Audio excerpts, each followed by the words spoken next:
Save the cheerleader, save the world.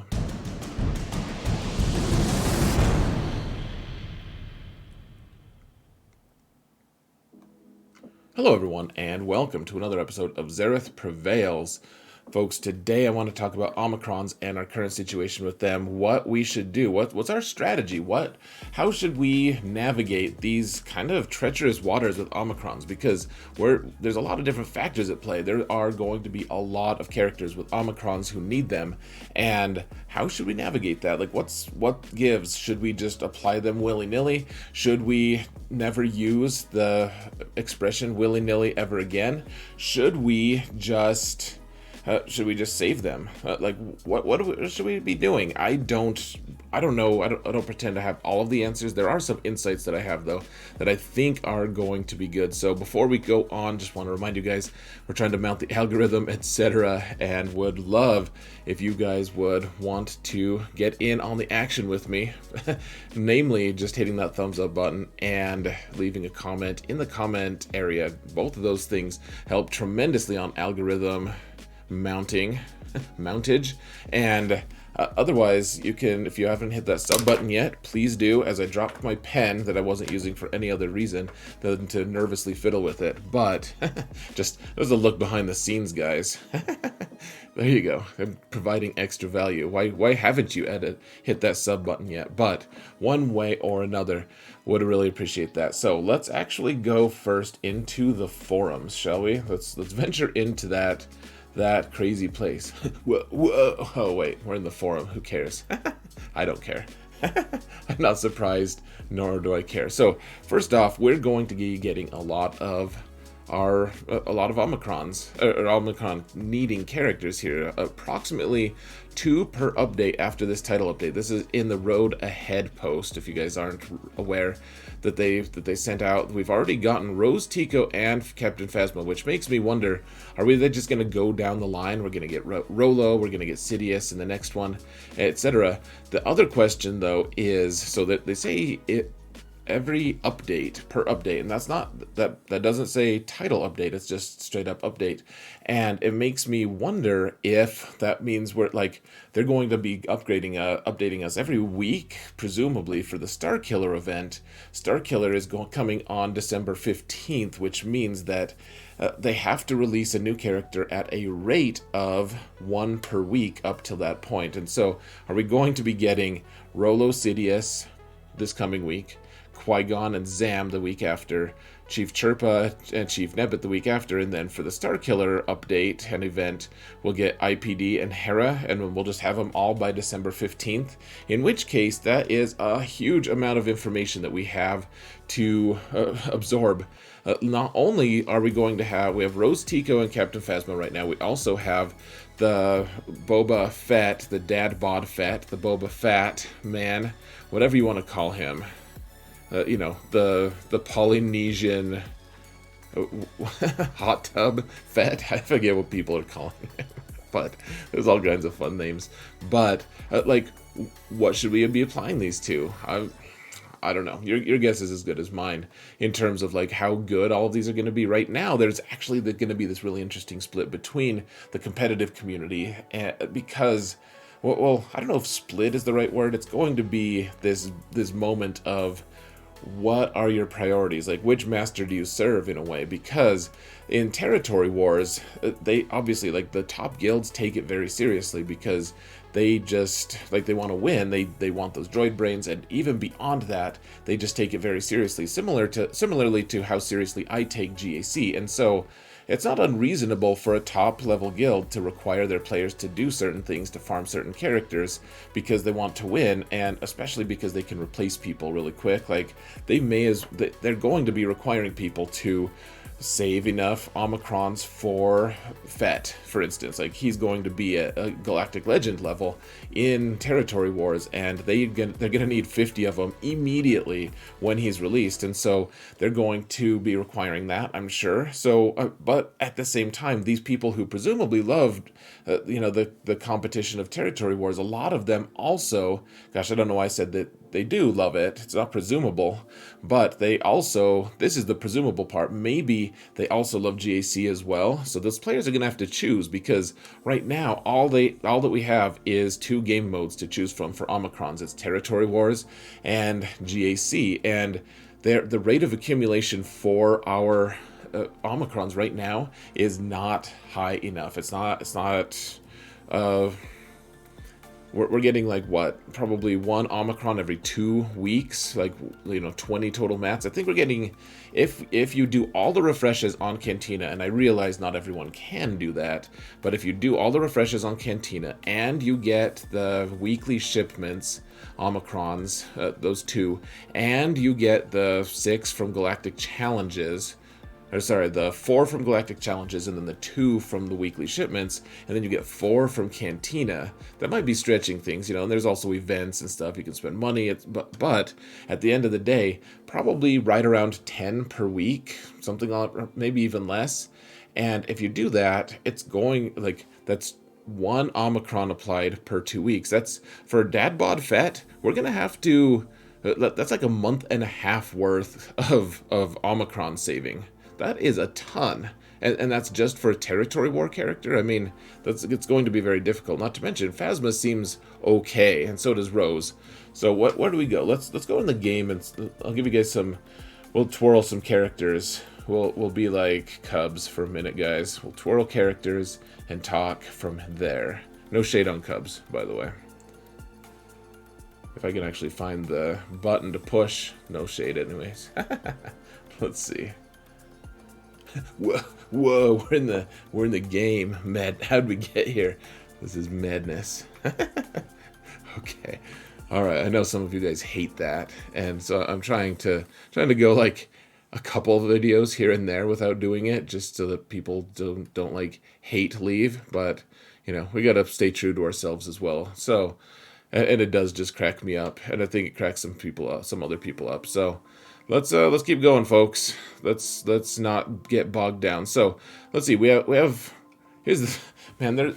It is just so crazy. So you guys just saw that list, and we're gonna be getting all these characters pretty soon. They're gonna be galloping right out of the woodwork here. But on top of that, all their new release characters are probably gonna have Omicrons as well. So I actually applied one to Dash Rendar, because on my main I already have all of the different characters required for that. Here, let's actually block his non-existent relic for right now. Okay, so I haven't put mods on him yet, obviously, but he's gear 11, and I do have his Omicron on. It's a leadership one. Obviously, you guys know what it is. I'm sure at this point you guys can look, but if they lose prepared, they gain prepared. So Vander Chewy is going to constantly be reviving his team. It's going to be a good time. Dash Rendar, even at 3 stars, I think, gosh, did I not buy the pack yet for his 4th star? I thought I did. I thought for sure I did. What's going on with that? Maybe not. All right, well, we'll solve that mystery later, folks. But, anyways, he'll be 4 stars going into GAC, whenever GAC actually does occur. But other than that, folks, that team is really good. I kind of regret having applied it, though, because we've already had it confirmed-ish that Mara Jade is coming to the game, and she's going to be awesome. She had better be awesome. I wonder if she might be dark side, light side, whatever they choose to use her with. Like, she'll be a Lasufu or a Disufu. Maybe one of those will go with Lord Vader, who knows. But, she'll be good. The other 2 characters will be good. Then Starkiller, if he doesn't require Omicrons, I will be I was shocked out of my mind. And I know a lot of people won't be in a position to get Starkiller like right away. It's going to take a while to unlock him, but at the same time, he is, if he doesn't have the new hotness, the new Omicrons, it'll be very surprising. And so we're going to need to apply them to Starkiller, potentially, to Dad Bod Fett, to Dash Rendar, to Mara Jade, to 2 other other characters that we don't know about so far from the Legends releases. And let me count. 1, 2, 3, 4, 5, 6, 7, 8, 9, 10. Don't act like you're not impressed. So I already forgot what number I said, but 10 or 11 characters from from the worthless character slate that I just showed you on the forums, there are a lot of characters. This is what I imagine it was like when they first released Zetas. Like, you didn't have enough character or enough Zeta mats to apply to every character. You were constantly playing catch up, and so in a way, I think our player base is going to be kind of polarized for a little bit. Like, you're going to have to choose which game mode you're good at. Like, can you imagine if they required something for territory battles? Like, what if they make one of these characters, like Rolo would be great in a territory battle situation because she's a territory battle unlock. Same with IPD. What if, and then what if they release territory battles soon? Can you imagine guilds who are like, man, we really need to get more stars because we need this new awesome update, like updated rewards that we're getting, like Relic 10 mats or whatever gloomy thing you want to think of. Can you imagine if a guild required that, like, people to start putting Omicrons on these other characters, like on Rolo? Like, yay, have fun with Rolo. That'll be fun for you, I'm sure. So, I mean, there's going to be, for a little bit, we're going to be scrambling to get these Omicrons applied, and I do think, folks, putting it on Dash, it's not going to be a waste for my account, for my main. I guarantee that squad, the prepared squad, is going to be really, really strong. Like, you just read the kit and you know it's going to be good. The endless revives from Vandor and all of the different, like, there is so much cool stuff going on that team. I don't mind having Dash on, like, having his Omicron, but at the same time, like, what if there's something better? There's probably is something better. Do I want to apply them to Fett? Do I need to apply all three to Fett? Like, does my guild care enough? There are so many options here, guys, and so many questions, and we don't really have the answers. What we do have are overpriced packs from CG suggesting that we should buy, like, a third of an Omicron for like $80 or something total. So we can do that. That is an option, I guess. But at the same time, I mean, I don't really want to do that. So I think this is all just a super elaborate way of saying, guys, we should wait. Yeah, here's the pack. We get 3 Omicrons. We get 6 if we buy 2 with the purchase limit for $80. We got some other stuff like 2s in Biddles. Like, woo, yay. Like, we need 10, or we need 2 of them. It's, a couple Zeta mats that, some people are spending on them, and that's fine, no judgment. But at the same time, it's a little bit crazy. Like, I don't think Phasma is going to end up working out super well as a territory war boost. But do we plan to her? Do we plan to Rose? Here's what I think, folks. Wait for 1 month and see. If there's one that you just have to have that's just so cool, then do it. This is a fun game. This is a cool game, and so far I haven't seen any that are terrible. Rose's is actually just fine-ish as well. I mean, it's not wonderful, but you can find a use for it. The one thing I will point out, folks, that I think is really key here, though, too, is so I'm an endgame account. Obviously, I've got all the endgame. Like, most of the roster is actually developed at this point. Like, I have a few dregs at the bottom here, but for the most part, I mean, you don't have to scroll long just to hit that wall of gear 12 on my account. And these other guys are just getting snapped up here and there. Like, my Jawas are starting to get done, etc. But the thing that you have to keep in mind is, if you have a lower level account, not all of these characters are even going to be relevant for you. Like my alt has no reason to put the Omicron on Dengar, or on Dash Rendar, or on Dengar for that matter. That would be a waste. But Dash Rendar would be a total waste because I don't have the prepared squad on that account, and that's a 5.7 million GP account. So don't apply it there. The Dad Bod Fett one is not an option for several months on that account, for sure. Like, there's no reason for me to put one on Phasma right now because I don't have good first order at all.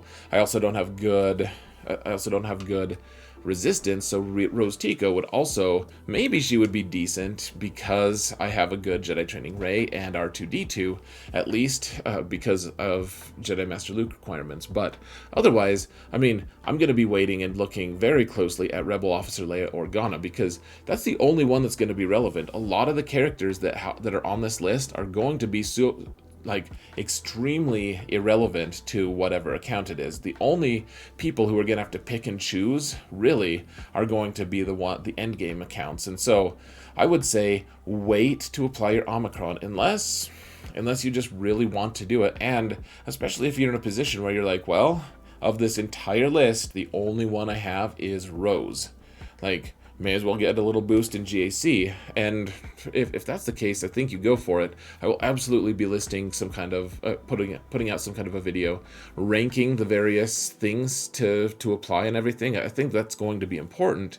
I just think that right now we don't have enough information, and I don't mind that I did it on Dash Rendar. I do think that was a mistake on my end, because all of these characters are going to be super relevant to me, and I'm even going to be spending some money on some of these characters to unlock them earlier that I released on Legends. So if there's a better option, if Mara Jade is just super cool, if we get Talon Card, if we get any number of characters, I may end up super regretting it, because I don't have enough Omicrons now to apply to someone else. Like, I think, where are we at? Yeah, I'm at 6 right now. So yeah, guys, get as many Omicrons as you can. Finish whatever tier of challenges you need to get as many as you can. And otherwise, I think just wait for a little bit. We'll get more information next week, and even more information the next week. Hopefully we just keep accumulating that information and make a good choice. But also start thinking, what's more important to you? Territory wars, or and being in a guild that loves that, and therefore is, they're going to reward you with with really good rewards in territory wars? Or are you going to go the GAC route and try to apply them for GAC? Or maybe we'll start getting territory battles or assault battles. Like Hera seems almost targeted at that stupid assault battle that you have to use Night Sisters on, because no one can beat it at tier 3. So I don't know. Let me know what you guys think in the comments below. Omicrons are going to be really interesting, but they're not really, I don't know. But right now, nothing's game-breaking. The Phasma one, I think, is not going to end up being as great as we were all hoping. Like, Commander Luke teams just wipe it out as long as you can kill Phasma first. But at the same time, maybe not. Maybe that team is just going to be super devastating, one way or another. Territory wars and GAC, that's kind of the breaking point. We're going to start seeing some GAC focused guilds now that are also decent at territory wars. I'm very interested to see how it happens, guys. But like I said, would love to hear what you have to say in the comments, and I'll stop rambling. Thank you all so much for watching, and remember that in all things, Xerath applies Omicrons when he probably shouldn't. But for a cool team. That's a really long ramble. Have a good one, guys.